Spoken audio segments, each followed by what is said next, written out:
Hey everybody, welcome to Midweek at the Compass. My name is Jake, and as always, just want to say that it is great to have you here today.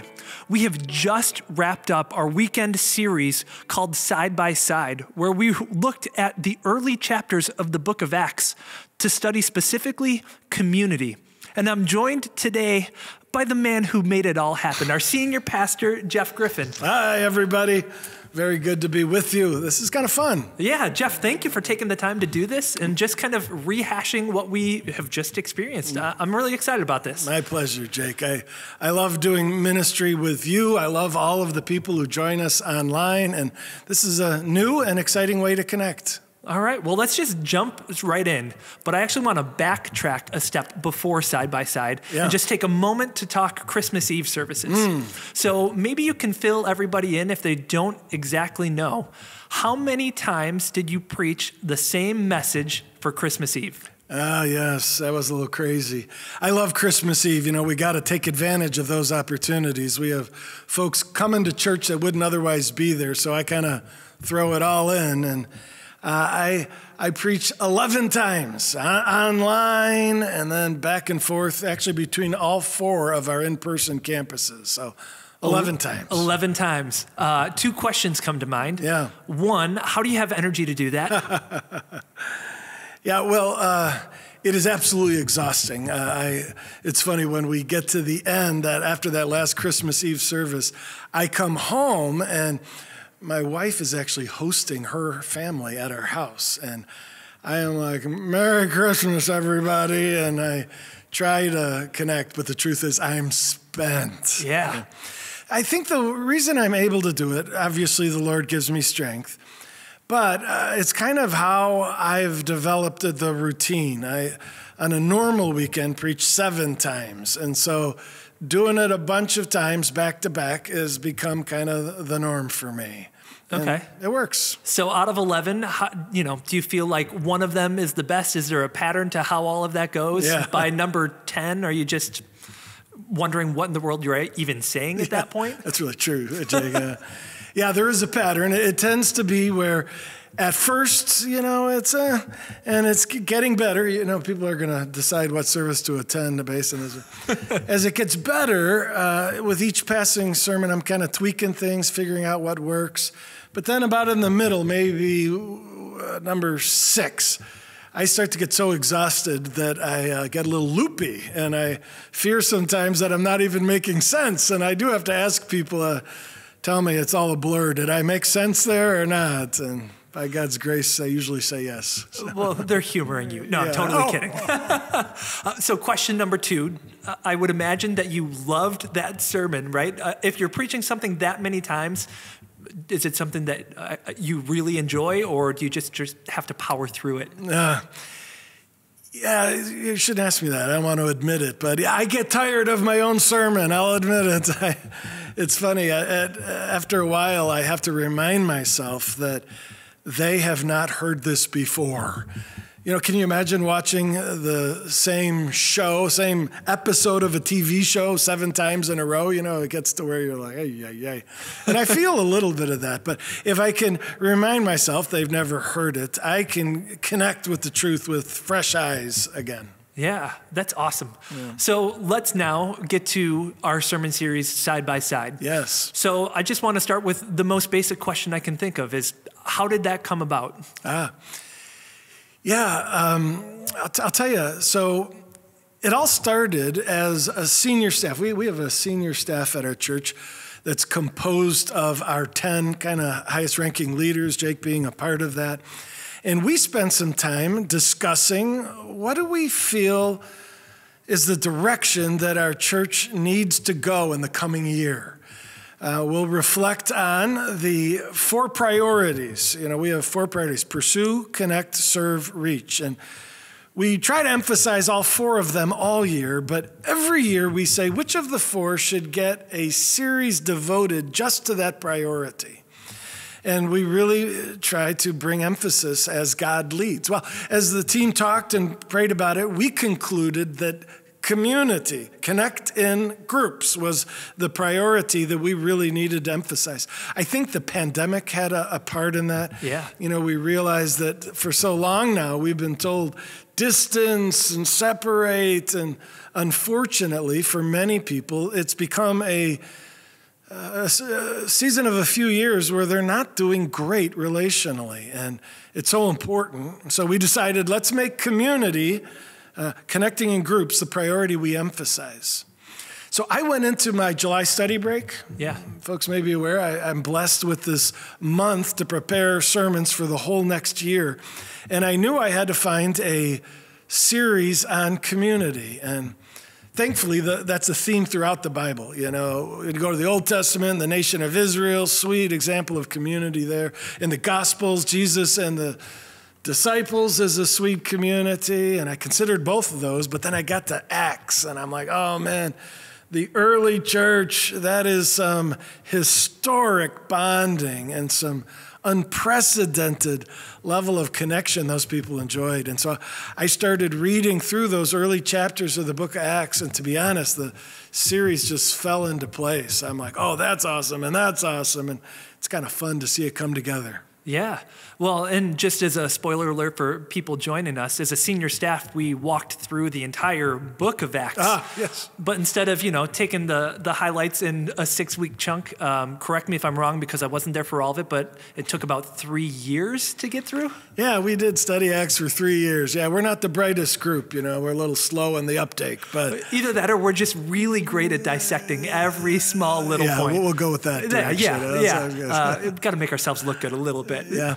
Yeah, that's a great point, though. As we went through those early chapters of Acts, I think we as pastors who are all about community, we really resonated with those. And so I think that the study and the senior staff may have been a seed that led to this series. And we're presently going through Genesis with the senior staff right now, so maybe that means there's a series on Genesis up ahead. Who knows? I wouldn't be shocked. I wouldn't be shocked. There's a lot of information that you can pull from there. Yeah, it's a good book too. So let's talk a little bit about groups. Yes. Why are they so important? What are the benefits of community through the church? Yeah, I've just come to realize, Jake, that groups are so important for multiple reasons. I'll just list them. Yeah. One of them is they honor God. I've mentioned in this series that God is community. He is 3 persons in one. There has been a dynamic of love flowing in his very being from an eternity past. And when he made humanity, he said, let's make mankind in our image. And so from the beginning, God wanted us to reflect him. And this is important because I used to view community as a means to an end. And it is a means to an end. But it's also an end in itself. God is glorified when he sees people share life together because we're reflecting his very nature. And so even if there were no other benefits that we receive from community, the fact that we're doing life together glorifies God. And he says, it's beautiful. Thank you. Yeah. Now, that said, there are benefits, and I'll share a few of them. One of them is spiritual growth. We have just recognized both in the Bible and in personal experience that people grow best in circles. In fact, I didn't use that phrase, but some church leaders have said, people grow better in circles than they do in rows. Have you heard that? I've definitely heard that. Do you believe that?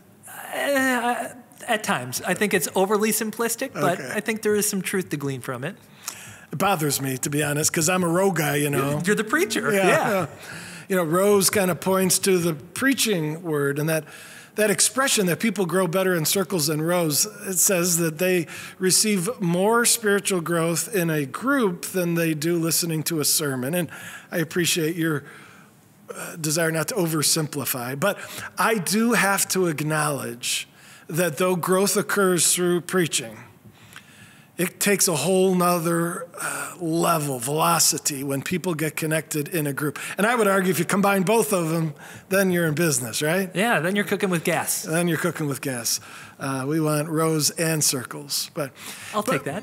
But it's true. You grow more in groups. And so if we want to flourish spiritually, which we do, we got to be in a group. And that's why it's a priority. You know, we say, do these 4 things and you'll grow. And one of them is connect in groups. So honors God, personal spiritual growth. I would add this, you have more joy when you're in a group. You know, we were made as relational beings. And when we drift out of relationships, something dies in us and we lack the joy. And everybody wants joy. And it's a lot of fun to share life with a circle of friends. And so your personal joy is a reason. And then one more, and I was deeply moved by you and Andrea sharing how when you went through your miscarriage, how profound it was when your group was there for you in your difficult hour. And that would be the other reason, is that we need each other just to make it. Oh, yeah. We're all, you know, you said, we're all going to have those lows, those crises where we need other people. God made us that way. And to be caught in a disaster without anyone to lean on, that's not good. So 100% agree. I wish I didn't have that story to even share, but I'm glad that it's useful and impactful. And it's just a truth that Andre and I discovered very early on is there's going to be dark seasons and times in your life where it just doesn't go according to plan. You just want to have people in your corner before those moments hit because they already know how to support and care for you and the things that you need and are able to step in and just help immediately like that. So it was a huge, huge blessing for us. Yeah. Well, you know, can I comment on that? I just want to commend you and your wife for your transparency. You know, a lot of people have got a terrible experience with much pain, and they just don't even want to look at it, think about it, or talk about it. And your willingness to share with your big, small group. Hi, everyone.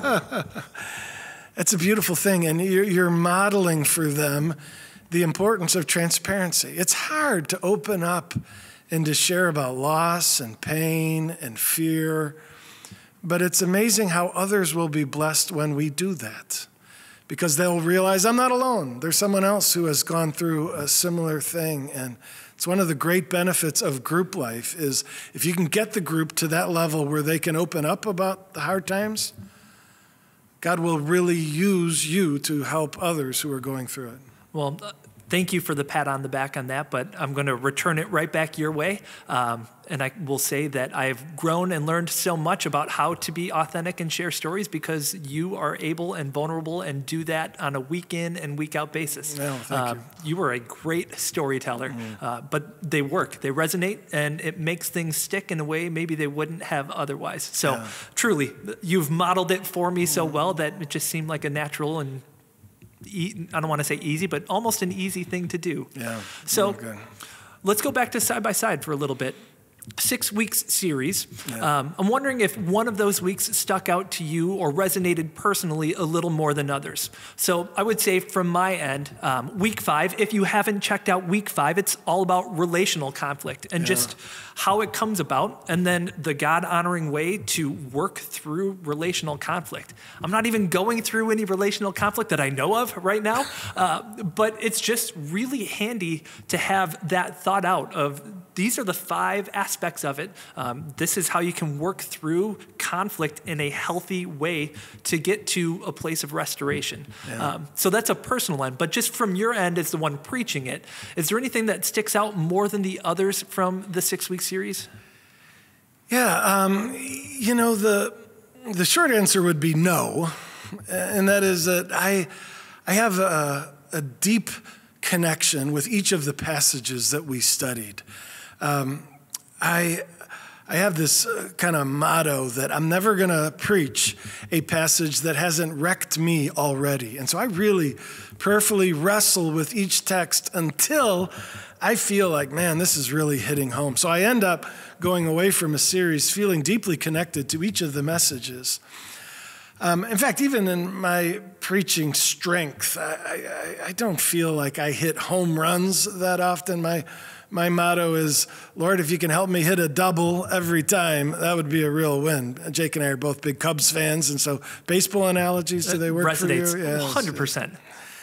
And so I'm swinging not for the fence necessarily, but for a solid double each week. And I really did connect with each. That said, there is one just concept that comes to me, and oddly enough, it's the very first words of the series.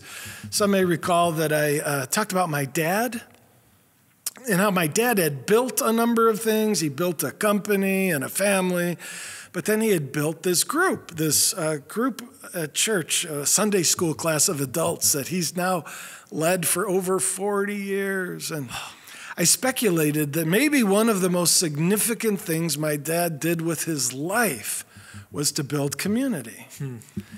And I made the challenge that we all need to build community, that this is a calling for all of us to recognize how important it is and to be those who initiate or at least support the formation of community. And I think that's important because we tend to be passive. We tend to say, whatever circle of friends come my way, whatever community opportunities fall in my lap, I'll embrace that. But to be one who God can tap on the shoulder and say, how about you make it happen? Yeah. How about you call somebody up? How about you say, hey, you want to do a Zoom connecting meeting? Boy, to be used to initiate, to build community is really reflecting the heart of God. And I think it's making an impact that will not only change your life, but Lord willing, change the lives of all those that you connect with. So that challenge for all of us to be community builders, that stood out to me. Yeah, so I'm wondering if I can put you on the spot and just talk, how have you been able to build community? What has your small group experience personally been like? Yeah, can I go back a ways? Please, by all means. I want to go back to 15 years ago when I was at my previous church. My wife and I were doing a couples group, and our youngest, Jake, who was just a baby or toddler at the time, Jake has severe hyperactivity, and so he's kind of just bounces off the walls. And we would put all the kids downstairs, but my son would get them so wound up that they were just going nuts. And we realized this wasn't working. Things were breaking. People were getting wounded. And so Jen and I, prayerfully looked at our situation and decided that we had to adjust. And we closed down the couples group. And we said, for a season at least, I said, hon, why don't you take a ladies group and I'll watch the kids. And then I'll take a men's group and you watch the kids. And so for 7 years at my previous church, I was a part of a men's group. And that group got so tight. That band of brothers was so rich that when I left to come to the Compass Church 7.5 years ago, one of the hardest things was saying goodbye to that small group. And when I arrived here at the Compass Church, I felt the need. I've got to start a men's group. And so from day one here at the Compass, I was on the hunt to populate a new group. And it's fun how the Spirit of God can lead you. I'd meet guys and I'd be like, so in some cases, brand new believers or non-believers. Other cases, very seasoned, mature believers. But God was just say, they're to be in your group, Jeff. And so I had asked them, hey, I'm trying to start a small group. Would you be interested in gathering early on Friday mornings? And it came together, and I've been doing it now for 7.5 years at our church, and it is sweet. That's awesome. That's honestly very similar to my wife. So we've had different small group experiences. We've joined groups. We've led groups where people just signed up. But this current small group that we're in, she went and was intentional and was the one who just went and found and spotted and said, we want to start a small group. Would you be in it? You married up, Jake. Can I just tell you? 100%. There will never be an argument about that. Yeah. She's Andrea's better than amazing, me. but she had a lapse in judgment when she decided to team up with you. She could have done better. I want to be offended, but it's true. But it's been a sweet spot for us too. But it's also been kind of similar to your and your wife's story as well. We've got some rowdy kids. So there are 6 families all with kids that are like 8 years old and younger.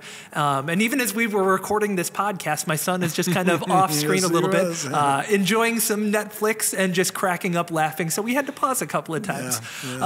But we also realized that there were just times where it got too chaotic. So our group came up with a solution where We are going to meet as full families together every other week. But on those off weeks, the women will get together one of those off weeks, and the men will get together on another one of those off weeks. So that way we're still, as guys, learning from our wives, because you pointed out they're smarter than us. We need all the help we can get. But then there's also the relationships that can just come male to male, female to female, and just the growth that we've been able to see through doing things that way. It's really been a fun, we've probably been about 5 years in this season, and it's worked really well. That's great. Yeah, I really commend you and Andrea and your whole group for wrestling with, we got a challenge. A lot of kids, and the care of the kids makes it a difficulty, but let's just not bail. Let's come up with a solution that works. And, there's always excuses to bail on community. And you have to be vigilant and say, Lord, guide us to a unique solution that works for our unique group of families, and God will. Yeah. That's neat. Yeah. So I'm wondering, have you heard any stories that have come out of this sermon series? Something that's clicked or resonated with you that just was, lifted your spirits or your heart, or just thought it was a wonderful story to be able to share? Yeah. Yeah, I love hearing stories. You preach and you pray and you assume that God's out there doing work and the community's strengthening and being built. But when you hear stories of it actually happening, doesn't that encourage us? We pastors feed on those stories. And one of the group of stories that come to mind is that I confessed that I'm an introvert. Confess sounds like I'm sinning there. I admitted that I'm an introvert, and I was shocked by how many people came up and said, Jeff, I'm an introvert too. And they admitted that they've allowed their personality style to be an excuse for them to avoid group life. And they realized, Jeff, if you're an introvert and you love groups, maybe I can too. And so they were telling me that they were going to pass through their fear and push on into a group, which just thrilled me. One in particular, this woman came to me and she said, Jeff, my husband has got social anxiety to a debilitating level. In fact, it keeps him at home most of the week. And yet, she said, he was so moved by the early church in the book of Acts and the beauty of their community life that at the end of one service, he just turned to his wife and he goes, that's it. We're getting in a group. And she goes, Jeff, I was blown away. Those were words I never imagined would come out of my husband's mouth. But God was moving, and they're moving into a group now, which is just so exciting. Well, I would say this series has been a raving success online as well. It's not always been easy to convince people to join a group. Most people would rather do something face-to-face or in person. So there's just an additional barrier to kind of cross. And you just have to wait for somebody to contact you to let them, to let you know that they're there. Yeah. So it's been a little bit of a challenge, but over the course of the 6 weeks, there's just been a huge uptick, even in people that are looking for digital options for small group. So I just want to say thank you for that. Whatever we were praying through and stewing through, and the messages that you were able to deliver worked. Praise God. It worked in ways that are incredibly unique or ways that are just very familiar. And I think all of those glorify God in very, very real and tangible ways. So let's go ahead and see if we can put a bow on our side-by-side series. Can I comment on something you just said? Oh, definitely. Yeah, this whole utilization of technology as a means to community is something that is radically new to me. New to a lot of us. I think if there is a blessing in the pandemic, is it showed the world that technology and connecting via technology works. My in-person small group went virtual for a long time. And I was like, wow, we can really connect with folks through Zoom or Teams or whatever means you use. And I see the power of utilizing these means. I mean, here we are connecting with a group of people through technology, and it's pretty exciting. Use it. It's a gift from God. I have a friend of mine at our church who said, Jeff, I started a seeker small group, spiritual seekers, people who aren't Christians, but they're interested. And he said, it's with guys all over the world. I'm like, what? He's in international sales, and as a result, he meets people all over, and he said, hey, I'm going to find a time that works in everybody's time zone, but if you'd like, I'd love to start gathering weekly and talk about some spiritual matters, and it's worked brilliantly, and he's been doing it for years, and so the potential is endless, and I think if using technology to build community is the best way for you, do it.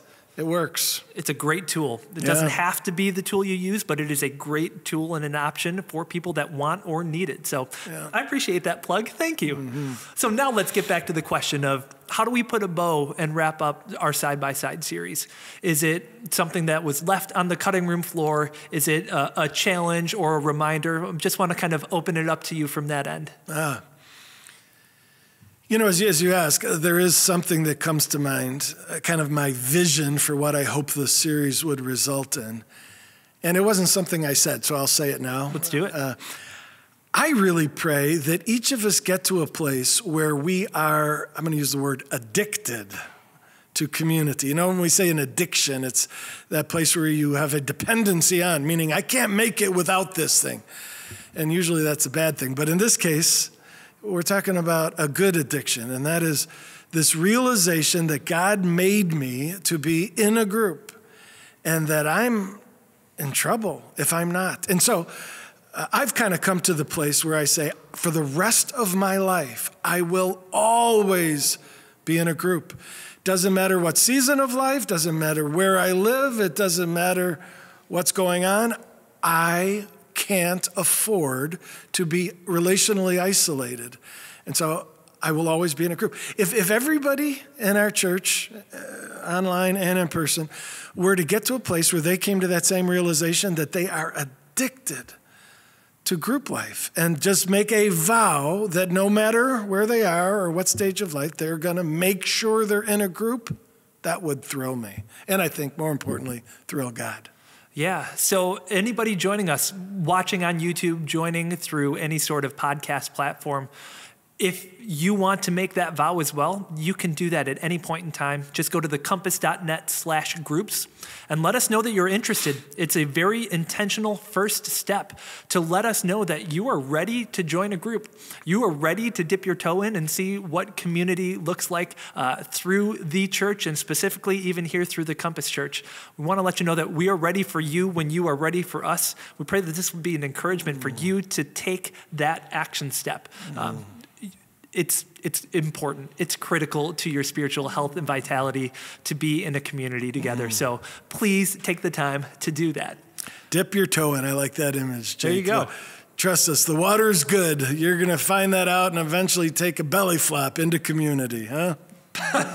Hopefully it's not quite that painful. So last thing then, where are we going next? Where are our weekends at the Compass moving to? Yeah, this coming week is pretty exciting. We're going to be starting a new series called David, the Making of a King, 8-week series. Oh, I love it. You know, King David is a remarkable guy. God said he's a man after my own heart. Now, seriously messed up. You know, he had some flaws that were pretty epic and have been told through the centuries. But David's heart was in love with God and close to God and transformed as a result of his relationship with God. I've always loved David. And this series is based on the first half of David's life. It's interesting when you look at the Bible, there's kind of two halves. There's the years leading up to when he became a king, and then there are the years when he was a king. And this is kind of the early part of David's life. That's why it's called the making of a king. And we're going to take a look at those early chapters, and boy, it's just really impacted my life. Actually, it's been born out of my small group. Hey. My men's small group has been studying David for some time, and I just really am looking forward to being marked, changed, inspired, all of us, by this man who had a heart after God's. Well, I'm excited to learn from David, and I'm excited to be able to have another one of these conversations with you once it all wraps up. We'll do it. Yeah, and hopefully you guys loved it as well. But Jeff, just want to take a moment here to say thank you for ministering to our church the way you do, and thank you just right now specifically for getting together and having this conversation with me and with everybody else. I really do think that it's going to bear fruit. One, people are going to enjoy it because people enjoy you, for better or worse, right? They enjoy you. Yeah, well, I enjoy you, Jake, so thank you. This has been fun, and grateful for all of you, and hopefully it's a blessing. Awesome. Well, we're excited for what's coming up here at our weekends at the Compass Church, and we're excited to kick off our Midweek at the Compass podcast next week, talking about the sermon series that we're going to be in of David, where I'm going to have our student pastor, Pete Sutton, coming in and just giving a little bit of a flyover and how we can specifically be studying throughout the course of this series. So we look forward to having you join us next time we're back together here on Midweek at the Compass. See you, everybody.